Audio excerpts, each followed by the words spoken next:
Hey guys, I'm Kyle, and in today's video I'm going to show you how to add Polaroid frame sticker on Instagram story. So let's get started.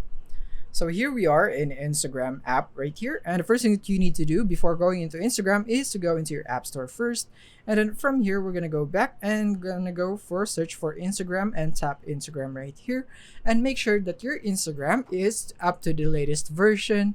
So when you have your Instagram updated, then now you can proceed to the next step, which is opening your Instagram, and then from here you would need to go and tap the plus button on your story right there so that you'd be able to add a story.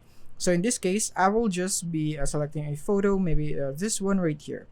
And then from here, what we're gonna do in order for us to add the Polaroid frame sticker is that we're gonna go tap here on the stickers button on the top of our screen right there.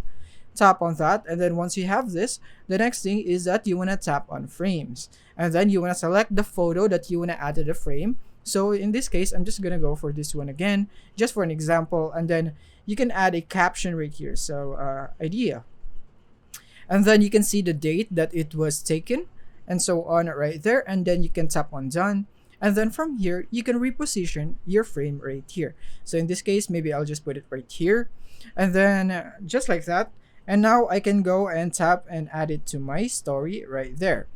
And now let me show you on how it would look like from the perspective of other users here. So I'm just gonna switch an account, and then I'm gonna go for and view the story right here. So I'm gonna tap on that, and then as you can see, it would start grayed out right here. And what you need to do to reveal what is in the photo is that you need to shake or just press the frame right there to reveal the photo.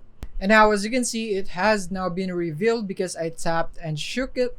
So yeah, that is all you need to do. And remember to update your Instagram app in order for you to have this feature available for you. So yeah, that is basically it for this video. I hope this video was very helpful to you. So thank you for watching.